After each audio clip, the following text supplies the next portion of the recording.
Hello, I'm Cedric. Welcome back to the SleepStory Collective. I'm very glad you're here tonight. Whether you are already tucked beneath the covers, resting your head against a pillow that has been waiting for you all day, settled into a favorite chair, or simply finding a quiet little pocket of stillness before sleep, it is a comfort to have your company. At the SleepStory Collective, our purpose is singular: to help you unwind, settle into comfort, and slip calmly into sleep. So for this little while, there is nothing you need to fix, nothing you need to sort out before morning, nothing you need to return to tonight. No problem that must be solved right now. No email that needs one last look. No conversation that needs replaying. No decision that must be made before you rest. The day has already asked enough of you, and now, quite gently, it is time to let the day set itself down. So before we begin, let yourself arrive.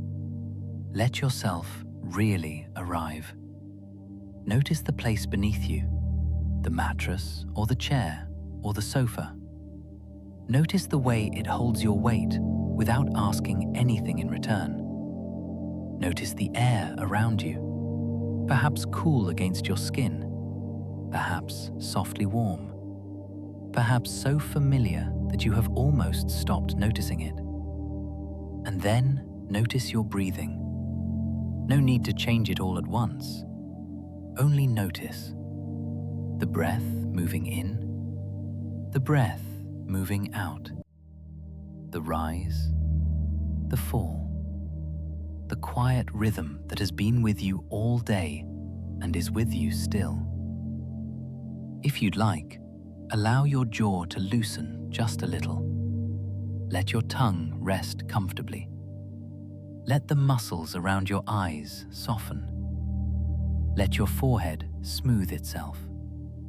Let your shoulders drop even a fraction lower than they were a moment ago. Let your hands unclench. Let your stomach release. Let your legs grow heavy. Let your feet go still. Nothing forced, nothing dramatic, just small permissions, one by one. The sort of permissions the body is grateful to be given.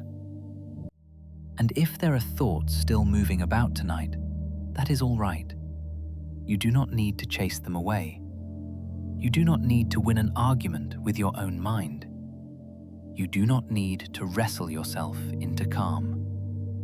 You only need to make a little room between you and the thought, a little room for the mind to settle in its own time. Imagine each thought as something passing through a wide night sky, a quiet bird, a drifting cloud, a lantern carried along a distant path, seen for a moment, then gone. Nothing to hold, nothing to pursue. Perhaps you have had a full day. Perhaps it was noisy. Perhaps it was demanding. Perhaps it was ordinary in the way that still leaves a person somehow tired. A tiredness not only in the body, but in the edges of thought, in the small, hidden places where the day collects. If that is where you are tonight, then let this be a place where none of that must be performed. You do not need to sound cheerful here. You do not need to sound productive here. You do not need to prove that you have kept up. You only need to be. And even that, before long, you may hand over to sleep. In a moment, I'll guide you into tonight's story. And as always, you do not need to hold every detail. You do not need to remember every turn. You do not need to follow every image all the way to its end. The story is not a task. It is not a test. It is not something you need to stay awake for. It is simply a gentle place for the mind to rest its hands. A soft path for your thoughts to walk until they no longer feel the need to walk at all. So if you drift while listening, that is good. If parts of the story blur and fade, that is good. If sleep comes halfway through, or earlier than that, then the story has done exactly what it came to do. Take one deeper breath now. Not a huge one, just a slightly fuller breath in and an easy breath out. Again, in and out. And once more, in and out. Very good. Now let the breath return to normal. Easy, unforced, quiet. And let the night gather more gently around you. Let the room soften. Let the day move farther away. Let your body become heavier. Let your mind become less interested in effort, less interested in arranging itself, less interested in carrying. Tonight's story is called The Gardener Who Prunes the Silver Shadows.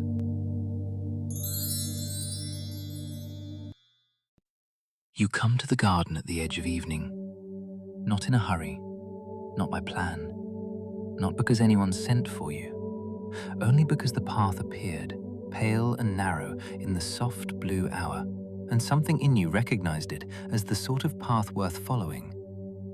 It begins at the end of a lane you do not remember seeing before, a lane lined with low stone walls and sleeping lavender, a lane where the last of the daylight lingers quietly between hedges, a lane that seems less like a road and more like an invitation. And by the time you reach the little iron gate at its end, night has already begun to silver the world. The gate is not grand. It is small and old and gently arched at the top. Its paint has weathered to a soft grey-green. Its latch is cool beneath your hand. And threaded through its bars are tiny leaves that catch the moonlight as though they have been polished for this very hour. Beyond the gate, the garden stretches farther than should be possible, farther than the outer wall would ever allow. It unfolds in layers, first gravel, then herbs, then low trees, then climbing arches, then a long, dim shimmer that might be water.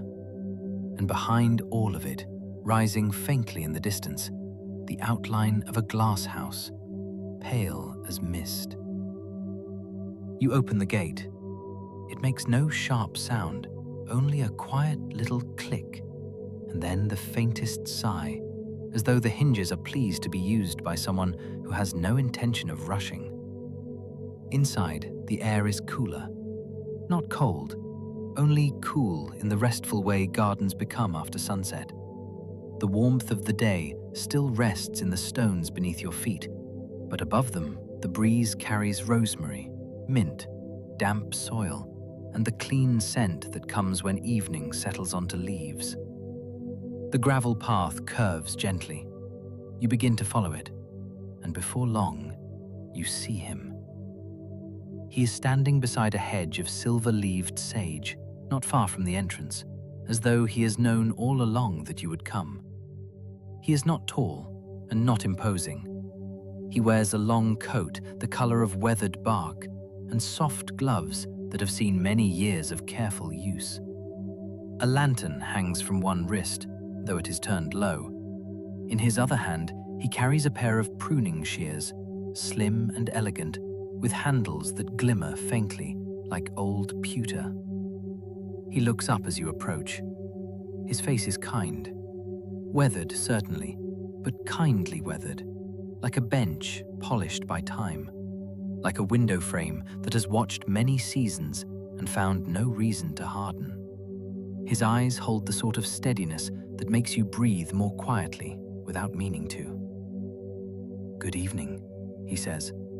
His voice is low and unhurried. It seems entirely at home among leaves and twilight. I hoped you might arrive before the moon climbed too high.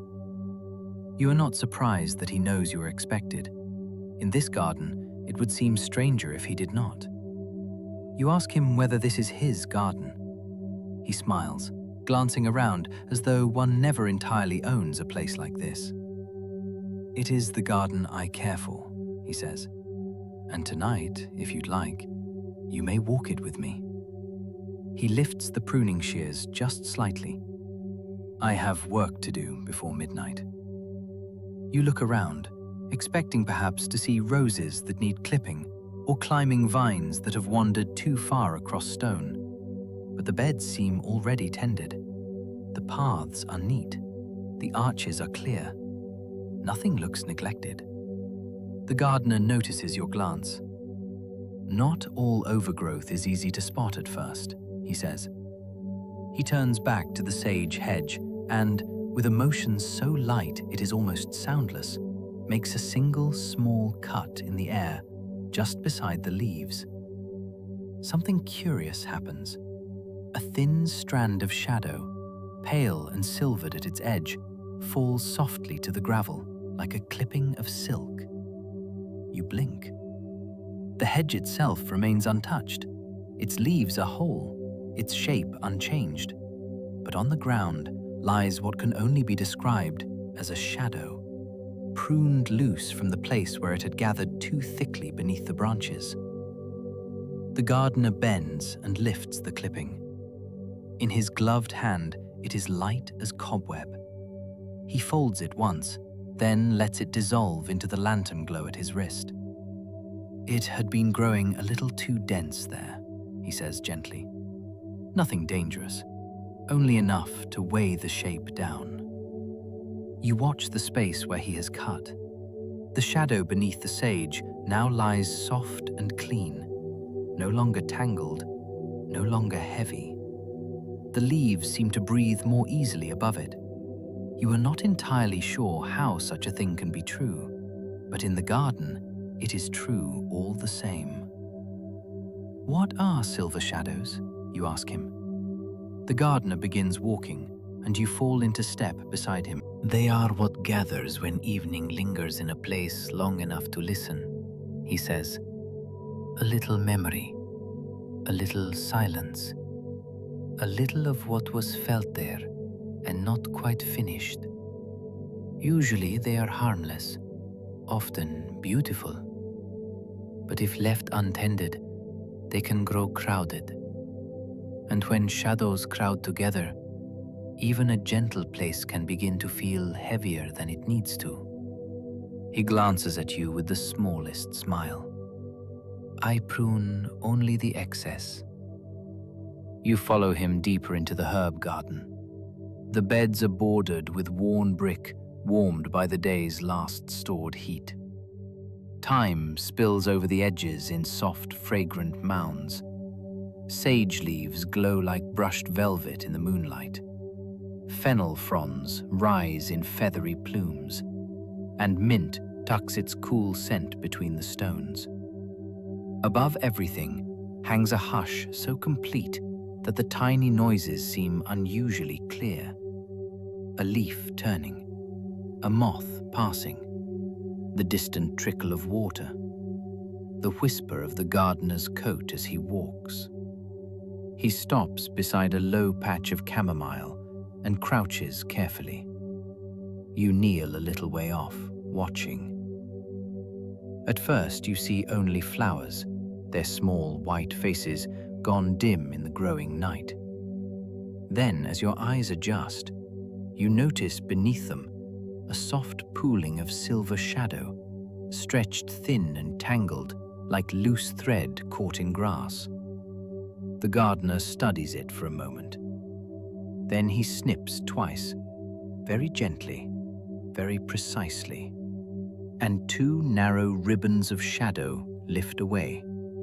The flowers beneath seem to settle, not visibly perhaps, but inwardly, as though something that had been humming too long has at last gone quiet, You see, he says, some shadows gather where words were once spoken. Some gather where thoughts turned in circles. Some gather where waiting lasted longer than expected. Plants do not mind most of this.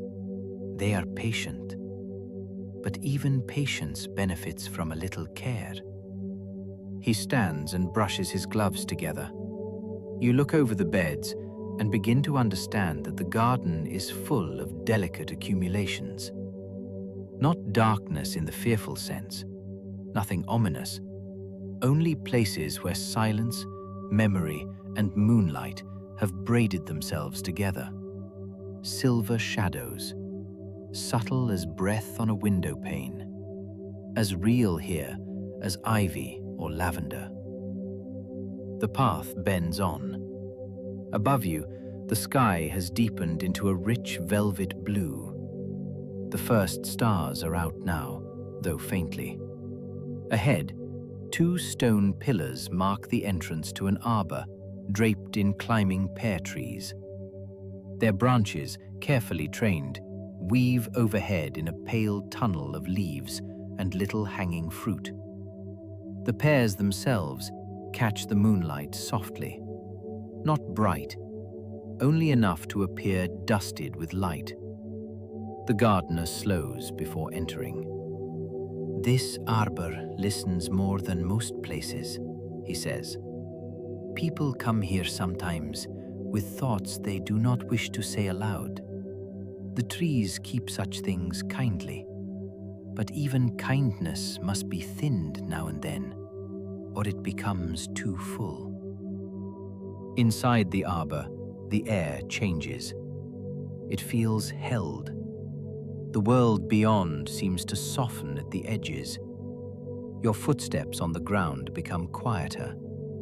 The leaves overhead stir only lightly, yet their shadows ripple in long silver bands across the path. Here and there, those shadows have gathered in thicker veils beneath the branches, not dark enough to alarm, only dense enough to feel like folded velvet. The gardener raises his shears. This time he does not begin at once. He listens first, head slightly tilted, eyes half lowered, as though the shadows themselves are telling him where they have grown a little too close. Then he makes a series of careful cuts. Not fast, never fast. A small snip here, a pause, a smaller one there, a reach upward, a turn of the wrist.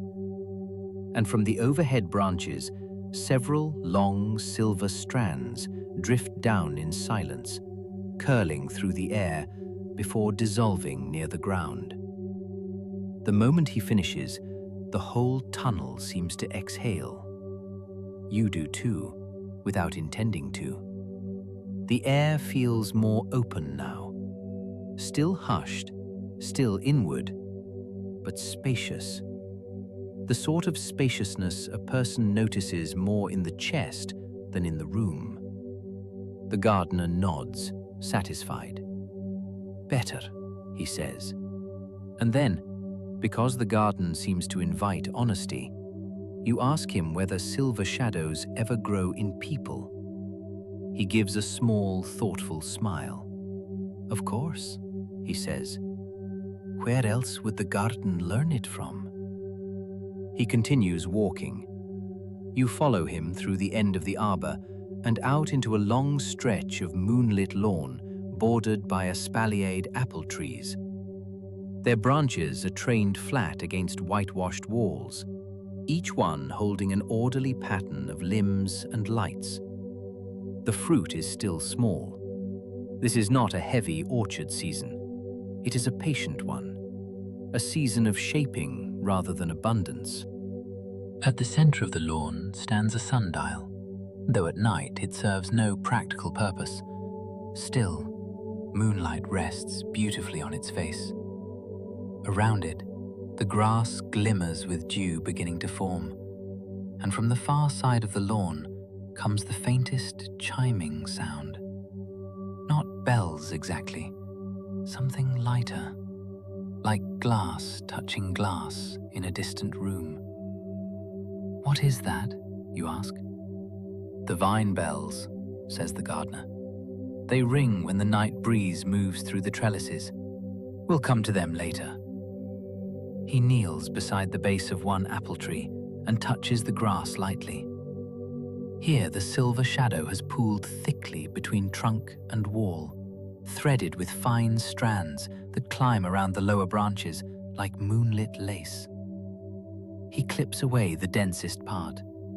The tree seems unchanged, yet suddenly its shape becomes clearer against the wall. Its careful pattern reappears. Its stillness feels less burdened. "You prune them so lightly," you say. "How do you know how much to take?" The gardener stands. "By never trying to remove all shadow," he replies. "Shadow belongs to evening. Memory belongs to a life. Quiet belongs to what has been felt. I am not here to strip things bare, only to keep them from becoming crowded." The answer follows you as you cross the lawn. You think of all the times you have tried to force yourself into feeling only one thing, to be fully resolved, fully calm, fully over something, as though rest required emptiness rather than balance. But here in the garden, nothing is emptied, nothing is denied. The silver shadows remain. They are simply shaped back to gentleness. And there is comfort in that, a comfort broad and humble and strangely relieving. At the edge of the lawn, the path narrows again and descends by 3 shallow steps into a place where water begins. A long, reflecting pool stretches ahead, dark and still, beneath a row of leaning white irises. The surface is so calm that the moon appears almost whole within it, though the real moon still hangs only halfway above the eastern wall. Stone seats line one side of the pool. On the other, reeds tremble softly in the breeze. The gardener lowers his lantern until its glow brushes the water. Immediately you see them. Silver shadows moving beneath the surface, long drifting currents of them. Not fish, not weeds. Something subtler, thin layers of unspoken hush gathered under the reflection of sky. "The pool keeps what the garden has nearly forgotten," he says quietly. "Not because it wishes to keep it forever. Water simply remembers differently." He crouches and trails the tips of his shears just above the surface, not touching, only skimming the air a breath above it. He makes one long cut from left to right. The shadow beneath the moon's reflection parts like ink in clear water. Then another, and another. The drifting thickness thins. The moon within the pool sharpens. The stars brighten around it. Even the reeds seem to hold their line more distinctly. The gardener rests back on his heels. "That will do," he murmurs. You sit on one of the stone benches while he works along the pool's length. The stone is cool, but not unpleasantly so. It feels grounded, steady. You watch the moon ripple slightly where a night insect touches the surface and lifts away again. From somewhere beyond the wall comes the call of an owl, low, measured. Then silence returns. You begin to feel the kind of tiredness that is not alarming. Not the tiredness of strain, the tiredness of being safely somewhere. The sort of tiredness that says you may stop holding yourself quite so firmly now. The gardener reaches the far end of the pool and turns back toward you. "You are growing quieter," he says. "I think the garden is helping," you reply. He smiles. "It often does." When you rise to follow him again, the path leads toward the glass house you had noticed from the entrance. Up close, it is lovelier than you expected. The panes are old and slightly wavy, so that the moonlight passing through them bends softly, as if moving through water. The metal frame has been painted the pale color of winter cream. Inside, you can already see the shapes of broad leaves, hanging lanterns, and shelves of terracotta pots. The gardener opens the door. Warmth meets you at once. Not bright heat, only the gentle, retained warmth of glass and brick, holding the day a little longer than the outside air can. Within the glass house, night-blooming flowers have just begun to open. White jasmine, moonflowers, pale datura with their trumpets turned outward. A row of star-shaped blooms you cannot name. Their fragrance is soft but complete, wrapping around the room without ever becoming too much. Water beads along the inside of the panes. A little brass clock, long since stopped, sits on a shelf among seed packets and labeled jars. Fern shadows feather the floor. And everywhere, between leaf and pot and bench, the silver shadows lie in delicate meshes, as if the whole room has been embroidered by moonlight. The gardener lifts his lantern, and the shadows brighten faintly at their edges. This place grows dreams more quickly than the open garden, he says. Glass changes how night gathers. He moves from bench to bench, trimming with extraordinary care. A little from beneath the jasmine shelf, a little from the corner where trailing vines have made a curtain, a little from behind a row of small clay pots where seedlings sleep beneath fine soil. Each cut is barely visible. Each effect is somehow immediate. A corner lightens, a shelf settles. A cluster of leaves seems to stop murmuring inwardly. You wander slowly while he works. There are labels tied to some of the pots. Suttermint, blue evening time, lantern basil, cloud marjoram, hush fern, rest vine. Names that might be inventions and yet feel perfectly suitable. In one corner stands a narrow wooden table with a teacup, empty but fragrant, and an open notebook whose pages are filled not with writing, but with pressed leaves, each one pale and intricate as small veins of moonstone. The gardener notices you looking. I record shapes rather than words in here, he says. Words are useful, but not every kind of care is best kept in sentences. You nod, though you do not fully know why this makes sense. It simply does. In the glass house, many things seem to bypass explanation and arrive already understood. He finishes at last and turns the lantern down again.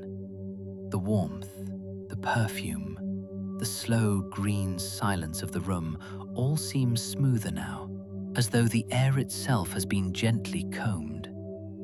You leave the glass house by a side door and step back into the cooler night. The contrast is delicious. A light breeze touches your face. The stars have multiplied. The moon has climbed. And ahead, beyond a line of clipped yew domes, the vine bells are singing. They hang from a series of slender trellises set over a winding path. The vines themselves are fine and silvery, with small, rounded leaves that tremble at the slightest movement. Among them hang little glass bells, clear and pale, no larger than plums. Whenever the breeze passes through, they ring with the faintest crystalline sound, not loud enough to startle, only enough to suggest that the night itself is making music from time to time. The path beneath them is white shell, and it gleams softly. The gardener steps onto it and pauses.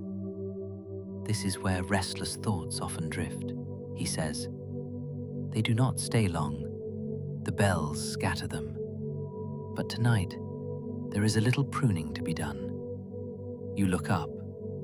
Between the trellis beams, the silver shadows have gathered in hanging ribbons, fluttering lazily among the glass bells. They catch the moonlight at their edges and seem almost woven. The gardener clips them one by one.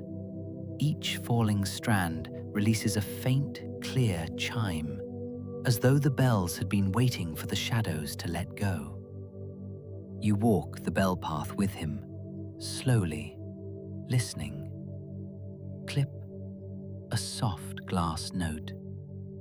Clip, another. And between the sounds, the breeze, the leaves, the shell beneath your feet. You begin to realize that this garden does not fear repetition. It welcomes it. The same sort of steps, the same gentle snips, the same quiet sounds returning in altered form, as if the whole place understands that what soothes us is often not novelty, but rhythm. Not surprise, but steadiness. Not intensity, but the permission to continue softly. At the end of the bell path, you reach a circular clearing enclosed by tall hedges. At its center stands a stone bench, and above it a white climbing rose trained around an iron frame. The roses are nearly closed for the night. Only a few remain open, their petals bright in the moonlight. On the bench lies a folded blanket, though no one is there. The gardener stops a few paces away and lowers his head in quiet acknowledgement, as though greeting an absent friend. Many have sat here, he says. Some to remember, some to let memory become gentler. This place takes on silver shadow more quickly than most. Indeed, beneath the bench and around the base of the rose frame, shadow has collected in thick, soft layers, not dark, but deeply luminous, like satin seen by moonlight.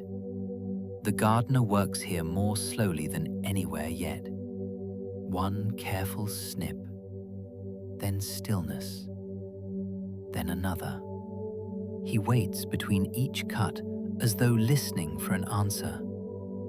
You sit on the low wall that borders the clearing. The blanket on the bench stirs just slightly in the breeze. The roses release a faint, cool fragrance. You find yourself thinking of all the places in a life where feeling settles long after the moment itself has passed. A hallway, a chair, a window, a table after everyone has gone, a doorway where someone once stood, a corner of the mind returned to more often than needed. Not because sorrow always lives there. Sometimes joy does, sometimes longing, sometimes gratitude so strong it becomes its own hush. All of it, perhaps, leaving traces, all of it capable of becoming silver shadow. The gardener finishes and steps back. The clearing remains beautiful, still touched by memory, still unmistakably a place where people have sat with quiet hearts. But now it feels breathable, open enough for moonlight, open enough for sleep. As you leave, you notice he has not once tried to make any place blank. He never erases, he only makes room. And the thought follows you like a warm hand at the center of your back. Beyond the rose clearing lies the oldest part of the garden.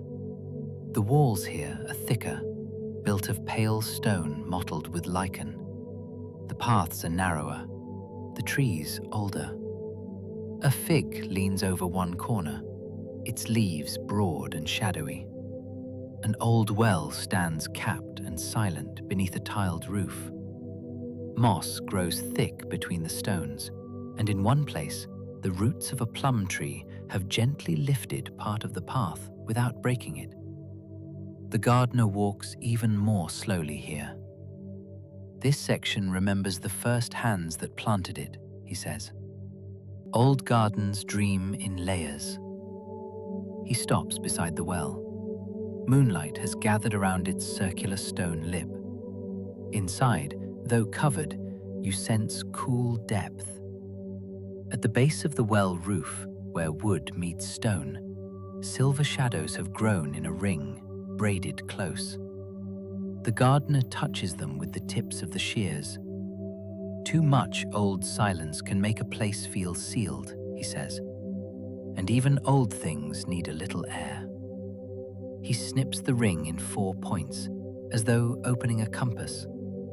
At once, the night breeze moves more freely around the well. Not stronger, only freer. From there, he leads you through a narrow door in the far wall, and you discover a kitchen garden beyond. Rows of sleeping lettuces, bean poles standing like quiet sentries, broad leaves of courgette turned silver at the edges, a patch of onions, neat as soldiers, and espaliered plums along the back fence. This part of the garden feels practical and beloved, not ornamental, not ceremonial, simply cared for in the faithful way things are cared for when they feed a household. Silver shadows lie beneath the bean poles and around the watering cans left upside down on a bench. The gardener laughs softly when he sees your expression. Yes, he says, even ordinary corners gather them, sometimes especially the ordinary ones. He clips a little from the shadows beneath a basket of potatoes curing under sacking, then from the base of a rain barrel, then from the handle of a wheelbarrow leaning against the shed. Everyday places, lightened by small attentions. You feel an odd rush of affection for them all. For shelves, for tools, for jars, for worn handles, for the quiet repetition of necessary things. A cat appears. You do not see where from. One moment the path is empty. The next, a pale grey cat is threading itself around the gardener's boots, as though resuming a routine interrupted only briefly. Its fur is thick and moon-soft. Its eyes are yellow and half-closed in the satisfied way of creatures who do not hurry unless they intend to. The gardener bends to scratch beneath its chin. This is Juniper, he says. Juniper glances at you, decides you are acceptable, and then proceeds ahead along the path as though leading the way.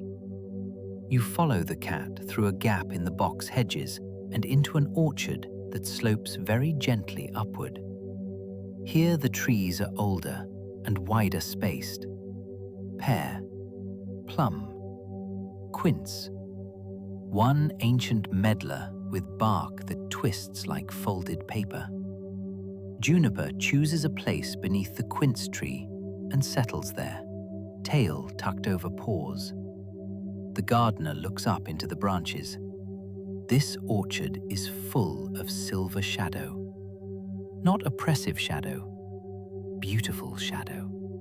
The kind that falls in lace across the grass when moonlight moves through fruit leaves. But high in the upper limbs, it has grown somewhat dense, hanging in draped layers like veils. He hands you the lantern. Would you hold this for me? He asks. You take it carefully. It is lighter than expected. Warmer too. The handle fits neatly in your grip. The gardener brings over a small ladder from beside the wall and places it beneath the quince tree. He climbs only a few steps, just enough to reach the lower branches. Then he begins to prune. This is the most beautiful of his work yet. The silver shadows fall in soft, curved strips from among the leaves. drifting down around him like ribbons of moonlit silk. Juniper watches without concern. The grass receives each strand without a sound, and with each delicate cut, the branches above reveal more sky. Not bare sky, not harsh openness, only breathing room between leaf and moon, space for the night to pass through without catching. You stand holding the lantern and feel, strangely, that you are part of the work now. Not by doing much, only by being steady, by holding a little light while careful things happen. And there is something in that which reaches farther than the orchard. Something true about how often care is simply this: being nearby, being quiet, holding the light without grabbing at the task. The gardener climbs down at last. The quince tree now seems to shimmer more cleanly against the sky. He takes back the lantern. "Thank you," he says. Juniper rises, stretches extravagantly, and moves on. The orchard path leads to a terrace overlooking the rest of the garden. From here, you can see nearly everything. The reflecting pool like a dark ribbon, the glass house glowing faintly, the bell trellises pale as bone in the moonlight, the lawn, the arbor, the herb beds, the white walls, the yew domes, and above them all, the moon, now high and luminous, washing everything in silver. At the center of the terrace stands a stone table with a map carved into its surface. Not a geographical map, a garden map. Beds, paths, walls, gates, pools, trees, steps. Each feature etched with patient skill. The gardener sets the lantern upon it. "This helps me keep track of where night gathers," he says. You lean closer. In the carved lines of the map, faint silver glows in certain places. The rose clearing, the well, the bell path, the arbor, the reflecting pool. Not bright marks, only slight traces, like moonlight caught in engraving. "Do the shadows always return?" you ask. "Oh yes," he says, with no sadness in it at all. "That is their nature." He rests his hands lightly on the table. "And because they return, the garden remains alive. Imagine a place with no shadows at all, no memory, no quiet depth, no places where evening can settle. It would not be peaceful, only flat." The answer comforts you more than expected, perhaps because somewhere in you there has long been the fear that rest means losing depth, that to become calm is to become empty. But the garden argues otherwise. It says peace is not the absence of shadow. It is shadow kept tender. It is memory trimmed back from tangling the path. It is feeling shaped kindly enough to live beside. The terrace breeze moves through your clothes. Below, the bell vines sound once, twice, then fall still. The gardener pours tea from a flask you had not noticed hanging from his satchel. He offers you a small cup. The tea tastes faintly of lemon balm and pear skin and something softly floral you cannot identify. It is warm, clear, and just sweet enough. You drink it slowly. The moonlight, the tea, the height of the terrace, the hour itself, all combine into a feeling of safe distance from everything that once felt urgent. Urgency is very far away here. The world may still contain it, but not this place. Not now. Not while the garden breathes under moonlight, and the gardener stands beside the carved map, content to say nothing for a while. So you say nothing too. And for several long, quiet moments, that is enough. At length, he gathers the cups and tucks them away. "There is one last part of the garden," he says, "and then the night's work is nearly done." You follow him down a different path from the terrace, one bordered by low white stones that shine faintly under the moon. Juniper trots ahead and disappears through a hedge opening. When you pass through it, you find yourself in the simplest place yet: a long rectangular lawn. No flowers, no orchard, no trellis. Only grass, a few small trees, and at the far end, a narrow gate standing open onto darkness beyond. The gate does not lead to anything you can clearly see, only to a deep field of night where the path continues in silver blur. Above the lawn, the moonlight lies wide and even. No bells here, no water, no fragrance stronger than clean grass and distant earth. It feels like a threshold, a place of ending, or beginning, or both. "This is where the garden releases what it does not need to hold," says the gardener. "The last clippings, the finest fragments, the things already halfway gone." He kneels in the middle of the lawn and opens the lantern. Inside, instead of flame, you see all the pruned silver shadows of the night gathered in delicate folded layers. The trimmings from the sage hedge, the chamomile bed, the pear arbor, the reflecting pool, the glass house, the rose clearing, the well, the kitchen garden, the orchard, all of them now resting like thin, luminous ribbons within the lantern's calm glow. The gardener tips the lantern very slightly. The clippings rise, not in a rush, not scattered.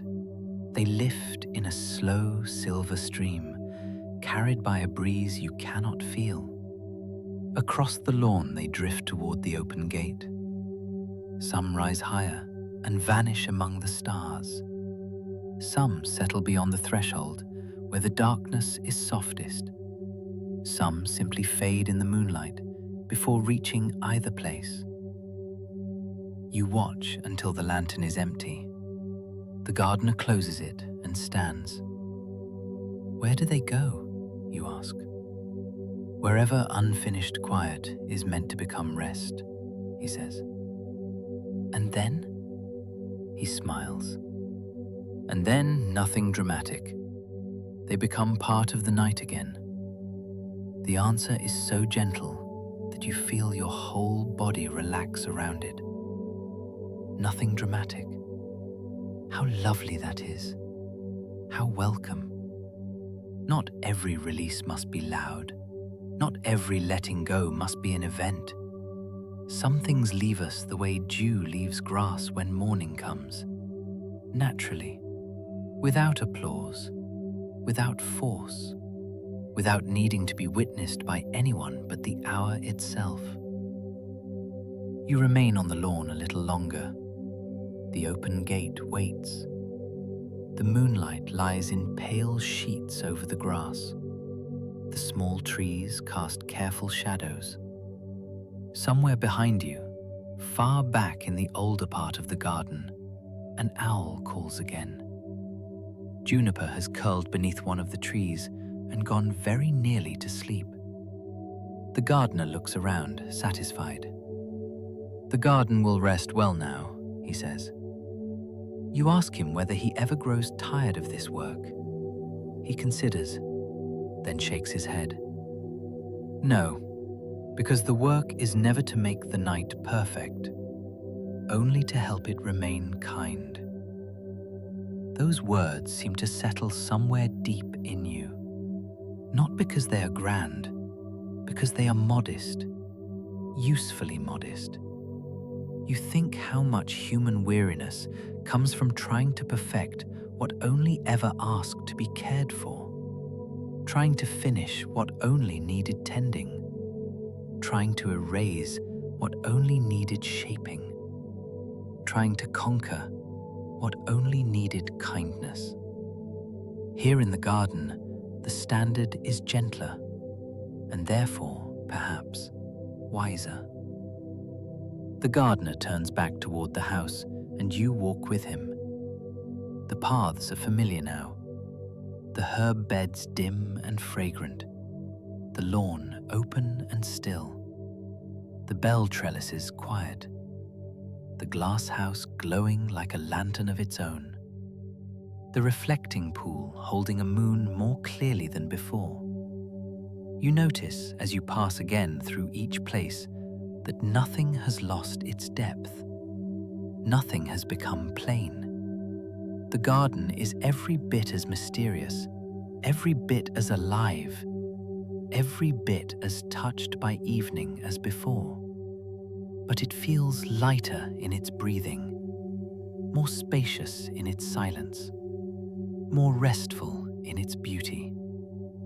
And perhaps, walking among it, so do you. At last you come back to the little gate where you entered. The lane beyond is silver now. The lavender sleeps under moonlight. The world outside the wall seems farther away than it should, though not in an isolating way, only in the way sleep begins to place gentle distance between us and what once felt near. The gardener rests one hand on the gate. If you ever find the evening growing crowded, he says, remember the garden. You tell him you are not certain you could find it again. He smiles. You may not need to. Once a place teaches you its rhythm, part of the work can continue wherever you are. He lifts the pruning shears slightly, then lowers them again. Not all pruning requires tools. Juniper appears beside him as if for farewell, brushing once against his boot before sitting neatly at the threshold. The gardener inclines his head. You step through the gate.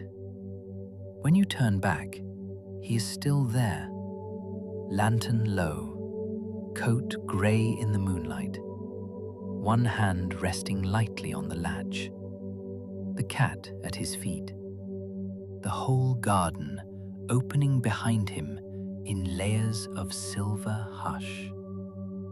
Then you walk down the lane, slowly, and with every step, the night seems to grow softer. The lavender breathes around you. The stars rise more clearly overhead. The path beneath your feet feels both real and dreamlike, as though the world itself has become slightly less crowded at the edges. You do not look back again. There is no need. The garden has already come with you in the places that matter. By the time the lane fades and the image of it begins to soften into the drifting space between story and sleep, you still carry certain things.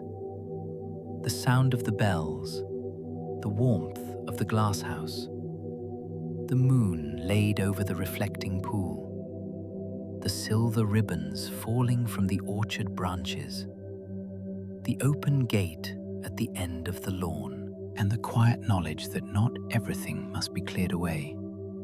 Some things need only the gentlest shaping, a little room made around them, a little kindness, a little air. And perhaps now, somewhere in the soft inward place where stories continue after words have stopped, the gardener is making one last small round beneath the moon, checking the rose clearing, pausing by the well, listening under the pear arbor, crossing the bell path where the vine bells answer the breeze, passing the glasshouse with its warm panes and sleeping leaves, looking over the reflecting pool where the moon lies whole and undisturbed. And if somewhere, In some corner of the night, a silver shadow has begun once more to gather too thickly beneath a leaf or around a stone. Perhaps he will smile. Perhaps he will lift the shears, and with one patient, soundless motion, make room again for gentleness. And now, very softly, we'll leave the garden there, and we'll let the story drift farther back, farther away, until it no longer asks to be followed, only felt, only rested in, only allowed to soften into the dark like moonlight on still water.